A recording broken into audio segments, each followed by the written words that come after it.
Hi friends, welcome to my channel HKM Fashion and Creation. So நம்ம இந்த கிளாஸில் என்ன பார்க்க போகிறோன்னா சுகர் பீட்ஸை எப்படி லோட் பண்ணுறது, அதை எப்படி ஸ்டிச் பண்ணுறது அப்படிங்கிறத நம்ம வந்து பார்க்க போகிறோம். லாஸ்ட் கிளாஸில் வந்து ஜரி த்ரெட் ப்ராக்டிஸ் பண்ணோம். அதில் வந்து normal chain, double chain, layer chain, zigzag போட்டோம். ஸோ இதான் என்னோடய வீடியோ ஃபஸ்ட் டைம் பார்க்குறீங்க அப்படின்னா அந்த வீடியோவோட லிங்க்கை வந்து டிஸ்கிரிப்ஷனில் கொடுக்குறேன், போய் செக் பண்ணி பாருங்கள். ஸோ மறக்காமல் சப்ஸ்கிரைப் பண்ணிவிட்டு என்னோடய வீடியோவை பாருங்கள். அப்போ தான் நான் அடுத்தடுத்து போடுற வீடியோஸோட நோட்டிஃபிகேஷன் உங்களுக்கு வரும். ஸோ வாங்க இப்போது சுகர் பீட்ஸ் எப்படி லோட் பண்ணுறது, ஸ்டிச் பண்ணுறதுன்னு பார்க்கலாம். ஸோ இந்த மாதிரி ஃபஸ்ட்டு ஒரு லைன் ட்ரா பண்ணிக்கோங்க. ட்ரா பண்ணிவிட்டு இந்த மாதிரி ஒரு பாக்ஸ் எடுத்துக்கோங்க. ஸோ இந்த மாதிரி பாக்ஸில் சுகர் பீட்ஸ் வச்சுக்கோங்க. ஸோ அப்போ தான் லோட் பண்ணுறதுக்கு ஈஸியாக இருக்கும். ஸோ ஆல்ரெடி சொல்லியிருக்கேன், இது வந்து த்ரெட்டோட நீடில். ஸோ இதில் வந்து நம்ம சுகர் பீட்ஸ் வந்து லோட் பண்ணி ஸ்டிச் பண்ண முடியாது. ஸோ அதுக்கு நம்ம வந்து சுகர் பீட்ஸ் லோட் பண்ணி ஸ்டிச் பண்ணுறதுக்கு நம்ம இந்த மாதிரி ஒரு நீடில் யூஸ் பண்ணுறோம். இதே அயன் நீடில் யூஸ் பண்ணோம் அப்படின்னா இந்த இடம் வந்து நல்லா ஒல்லியாக இருக்கிற மாதிரி இருந்தால் தான் நம்மளால் வந்து யூஸ் பண்ண முடியும். சரிங்களா? ஸோ இப்போ நான் வந்து இந்த நீடில் தான் யூஸ் பண்ண போகிறேன். ஸோ இதுக்கு வந்து நம்ம வந்து எந்த த்ரெட்டு யூஸ் பண்ண போகிறோம் அப்படின்னா நம்ம டெய்லரிங்க்கு யூஸ் பண்ணுற இந்த காட்டன் த்ரெட் தான் வந்து நம்ம யூஸ் பண்ண போகிறோம். சரிங்களா? ஸோ எப்பவும் போல் டபுள் ஸ்டாண்ட்ஸாக எடுக்கக்கூடாது. என்ன பண்ணால் இந்த த்ரெட்டு வந்து சிங்கிள் ஸ்டாண்ட்ஸால் தான் நம்ம யூஸ் பண்ண போகிறோம். ஜரி த்ரெட்டும் சரி, இந்த காட்டன் த்ரெட்டும் சரி, எப்போவுமே சிங்கிள் ஸ்டாண்ட்ஸால் யூஸ் பண்ணணும். சில்க் த்ரெட் மட்டும்தான் நம்ம வந்து டபுள் ஸ்டாண்ட்ஸாக யூஸ் பண்ணணும். ஸோ எண்டில் நாட் போட்டுக்கோங்க. மாதிரி எண்டில் நம்ம நாட் போட்டாச்சு. சரிங்களா? ஸோ இப்போ எப்படி இந்த சுகர் பீட்ஸ் வந்து லோட் பண்ணுறது அப்படின்னா இந்த மாதிரி உள்ள ஒரு பாக்ஸ்குள்ளே போட்டுட்டு இப்படி பண்ணி பீட்ஸ் வந்து லோட் பண்ணுறது ரொம்ப ஈஸி. எனக்கு வந்து வரும், பட் உங்களுக்கு காமிக்கணுங்கிறதுக்காக நான் வந்து ஸ்லோவாக பண்ணி காமிக்கிறேன். இந்த மாதிரி லோட் பண்ணிக்கோங்க. ஸோ இந்த மாதிரி ஒரு பாக்ஸில் போட்டு வச்சிட்டிங்கன்னா லோட் பண்ணுறதுக்கு ஈஸியாக இருக்கும். த்ரெட்டை வந்து இப்போ கீழே அதை லூப் ஃபார்ம் பண்ணி கீழே விட்டுக்கணும். விட்டுட்டு இப்போ த்ரெட்டை குத்தி மேலே இழுக்கணும். இழுக்கும் போது என்ன பண்ணணும்னா இந்த பீட்ஸை ஒவ்வொன்றா விடணும். பார்த்தீங்களா? இந்த மாதிரி விட்டுட்டு இந்த சுண்டு விரலில் இப்படி பீட்ஸை தள்ளி விட்டு இப்படி பக்கத்தில் ஒரு ஸ்டிச்.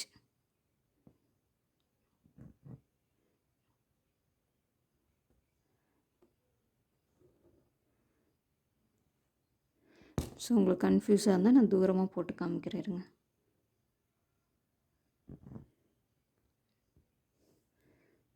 இப்போ தூரமாக போடுறேன். ஸோ ஃபஸ்ட்டு அதனால் ஒரு நாட் போட்டு எடுத்துக்கிறேன்.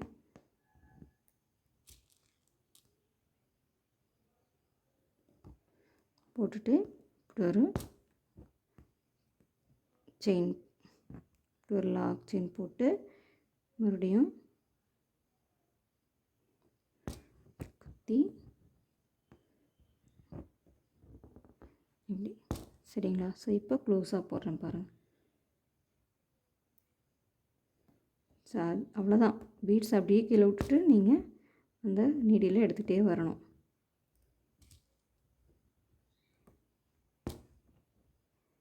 ஸோ உங்களுக்கு ஸ்டார்டிங்கில் போடும்போது கொஞ்சம் உங்களுக்கு அந்த விரல்லாம் கரெக்டாக வராமல் இருக்கிற மாதிரி இருக்கும். ஆனால் நீங்கள் போட போட இது வந்து ஈஸியாக உங்களுக்கு ப்ராக்டிஸ் ஆகிடும். சரிங்களா? இந்த மாதிரி கர்வ் லைன். சரிங்களா? அப்புறம் இந்த டைமண்ட் ஷேப். இந்த டைமண்ட் ஷேப் ஏன் கொடுக்குறேன் அப்படின்னா நீங்கள் அப்போ தான் இந்த எட்ஜஸ் வரும்போது நீங்கள் எப்படி போடுறது அப்படிங்கிறது உங்களுக்கு தெரியும்.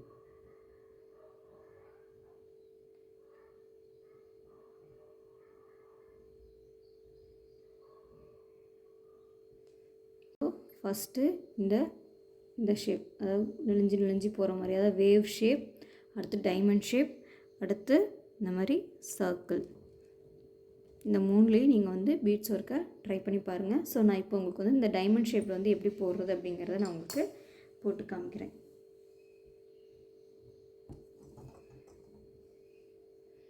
டைமண்ட் ஷேப்பில் பார்த்தீங்கன்னா நீங்கள் கரெக்டாக போட்டிங்கன்னா மட்டும்தான் இந்த டைமண்ட் ஷேப் கரெக்டாக வரும். ஸோ இப்போ நம்ம இங்கே குத்தி எடுத்துக்கலாம்.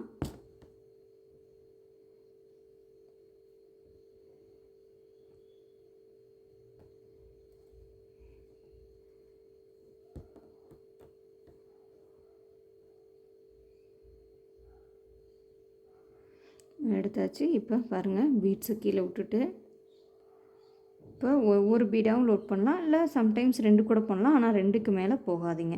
இப்போ நான் வந்து 2 பீட்ஸாக லோட் பண்ணுறேன் பாருங்கள். இந்த மாதிரி குத்தி எடுத்துக்கிட்டு இப்போ நான் 2 பீடாக வந்து நான் இதில் ஸ்டிச் பண்ணுறேன். பீட்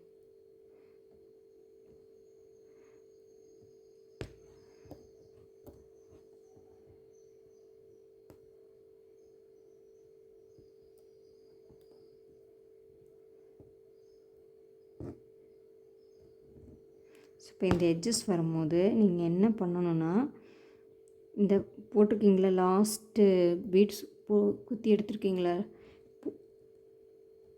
இப்போ அதுக்கு பக்கத்தில் ஒரு சின்னதாக ஒரு லாக் செயின் மாதிரி போட்டுட்டு அதுக்கப்புறம் தான் நீங்கள் திருப்பணும்.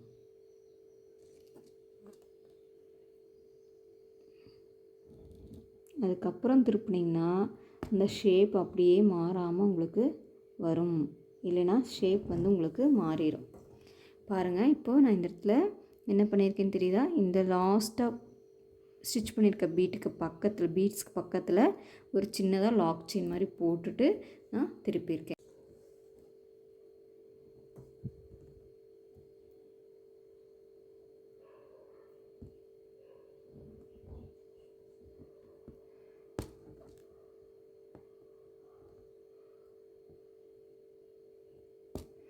ஸோ இப்போ நான் பக்கத்தில் அந்த லாஸ்ட்டால் ஸ்டிச் பண்ணுற பீட்டுக்கு பக்கத்தில் நான் வந்து ஸ்டிச் போடாமல் அப்படியே திருப்பி கொண்டு வரேன். பாருங்கள் எப்படி இருக்குன்னு.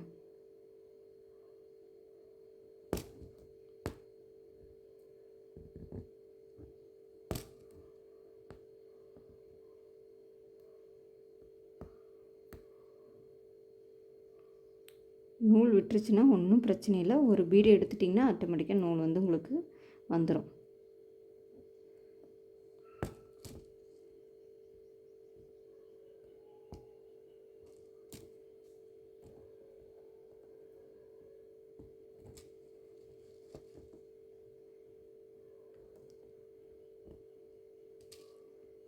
ஸோ நல்லா பாருங்கள், லாஸ்ட்டாக போட்ட பீட்டுக்கு பக்கத்தில் ஒரு சின்ன லாக் செயின் மாதிரி போடணும்.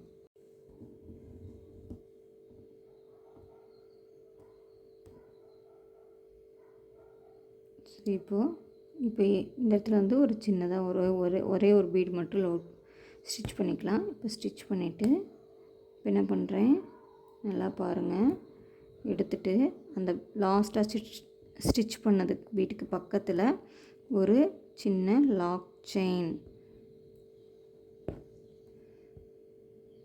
போட்டுட்டு அதுக்கப்புறம் பீட்ஸை லோட் பண்ணுறேன், ஸ்டிச் பண்ணுறேன்.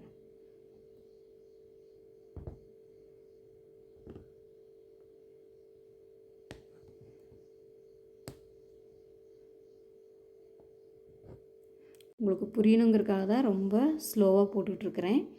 உங்களுக்கு ஏதாவது டவுட்னால் எனக்கு கமெண்ட் பாக்ஸில் கமெண்ட் பண்ணுங்கள், கண்டிப்பாக ரிப்ளை பண்ணுறேன். அதே மாதிரி என்னோடய சேனலை சப்ஸ்கிரைப் பண்ணி வச்சுக்கோங்க, அப்போ தான் நான் போடுற வீடியோஸோட நோட்டிஃபிகேஷன் உங்களுக்கு வரும். இப்போ பார்த்திங்கன்னா இப்போது இங்கே குத்தி எடுக்கிறோம்.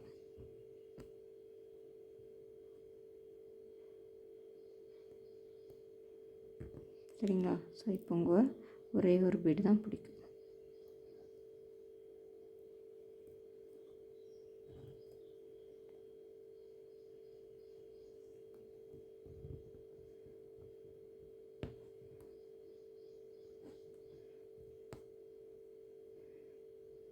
பாருங்கள், இப்போது இங்கே வந்து நம்ம அந்த லாஸ்ட்டாக ஸ்டிச் பண்ண பீட்டுக்கு பக்கத்தில் ஒரு சின்ன லாக் செயின் போட்டு திருப்பி கொண்டு வந்தோம். அதே மாதிரி இங்கேயும் அதே மாதிரி நம்ம ஒரு சின்ன செயின் போட்டு லாஸ்ட்டாக ஸ்டிச் பண்ண பீட்ஸ்க்கு பக்கத்தில் ஒரு சின்ன லாக் செயின் போட்டு திருப்பினோம். ஸோ இப்போ இந்த 2 கார்னர் பார்த்திங்கன்னா அப்படியே நம்ம என்ன ஷேப்பில் ட்ரா பண்ணோமோ அதே மாதிரி இருக்குது. ஆனால் இங்கே பாருங்கள், நம்ம அந்த லாக் செயின் போடலை. ஸோ அதனால் எப்படி இருக்குது, அந்த ஷேப் வந்து நமக்கு மாறிடுச்சு. ஸோ கண்டிப்பாக நீங்கள் பீடை ஸ்டிச் பண்ணும்போது லாஸ்ட்டாக போடுற இந்த மாதிரி கார்னரில் வரும்போது லாஸ்ட்டாக போட்ட பீட்ஸ்க்கு பக்கத்தில் ஒரு சின்ன லாக் செயின் போட்டுட்டு நீங்கள் அடுத்த பீட்ஸை ஸ்டிச் பண்ணிங்க அப்படின்னா உங்களுக்கு வந்து இந்த ஷேப் வந்து மாறாமல் இருக்கும். ஸோ அதனால தான் இந்த டைமண்ட் ஷேப் கொடுத்துருக்கேன். ஸோ இந்த டைமண்ட் ஷேப்பில் கண்டிப்பாக ஒர்க் பண்ணுங்கள். ஏன்னா நம்ம ப்ளவுஸில் ஒர்க் பண்ணும்போது இந்த மாதிரி செத்துக்கு கொடுத்துருக்கேன் அப்படின்னா இதுலேருந்து அந்த கார்னரில் திருப்புறது, இந்த நெளிவு சுழிவுலாம் உங்களுக்கு தெரிஞ்சால் தான் நீங்கள் ப்ளவுஸில் வந்து இந்த பீட்ஸை ஸ்டிச் பண்ணும்போது உங்களுக்கு ரொம்ப ஈஸியாக இருக்கும். அந்த ரீசனுக்காக தான் கொடுத்துருக்கேன். கண்டிப்பாக இந்த 3 ஷேப்லேயும் ட்ரை பண்ணி பாருங்கள். அதுலேயும் இது ரொம்ப ரொம்ப இம்பார்ட்டன்ட். இந்த ஷேப்பு இது எல்லாமே 3மே ரொம்ப இம்பார்ட்டன்ட் ஷேப். இந்த வேவ் ஷேப், இந்த டைமண்ட் ஷேப், இந்த சர்க்கிள் ஷேப் 3 இம்பார்ட்டன்ட். ஸோ அதில் கண்டிப்பாக நீங்கள் ட்ரை பண்ணணும். உங்களுக்கு எதாவது டவுட்ஸ்னால் கமெண்ட் பாக்ஸில் கமெண்ட் பண்ணுங்கள், நான் ரிப்ளை பண்ணுறேன். என்னோடய வீடியோ வந்து பிடிச்சிருந்தா லைக் பண்ணுங்கள், உங்கள் ஃப்ரெண்ட்ஸ் எல்லாத்துக்கும் ஷேர் பண்ணுங்கள். அதே மாதிரி சப்ஸ்கிரைப் பண்ணி வச்சுக்கிட்டு பக்கத்தில் இருக்க பெல் ஐக்கானை கிளிக் பண்ணிக்கோங்க. அப்போ தான் நான் போடுற வீடியோட நோட்டிஃபிகேஷன் உடனுக்குடன் வரும்.